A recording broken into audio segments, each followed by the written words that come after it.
আজ 15 জুন 2025। আজকের দিনটা হলো জুন মাসের তৃতীয় রবিবার। প্রতি বছর নিয়ম করে জুন মাসের তৃতীয় রবিবারে গোটা পৃথিবী জুড়ে পালিত হয় ফাদার্স ডে। এই ফাদার্স ডে শব্দটি প্রথম ব্যবহৃত হয়েছিল মার্কিন যুক্তরাষ্ট্রে 1908 সালে। মার্কিন যুক্তরাষ্ট্রে পশ্চিম ভার্জিনিয়ার বাসিন্দা সোনারো স্মার্ট ডট বাবা উইলিয়াম জ্যাকসনকে উদ্দেশ্য করে আজকের দিনটা পালন করেছিল। তার কারণ তার বাবা উইলিয়াম জ্যাকসন তার মা মারা যাবার পরে একা হাতে 5টা সন্তানকে মানুষ করে দেখিয়ে দিয়েছিল যে বাবারাও সংসারের হাল ধরতে পারে, যেটা মেয়ে হিসাবে সোনারো স্মার্ট ডটের ভীষণ ভালো লেগেছিল। তাই বাবার জন্মদিনে এই ফাদার্স ডে পালন করেছিল। কিন্তু তখনও পর্যন্ত এই ফাদার্স ডে শব্দটি গোটা বিশ্বের কাছে অজানা ছিল।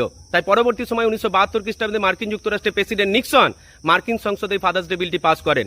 তারপর থেকে প্রতি বছর জুন মাসের তৃতীয় রবিবারে আমাদের এই বিশ্বজুড়ে পালন হচ্ছে ফাদার্স ডে। আজকে বাবাকে ভালোবাসার দিন।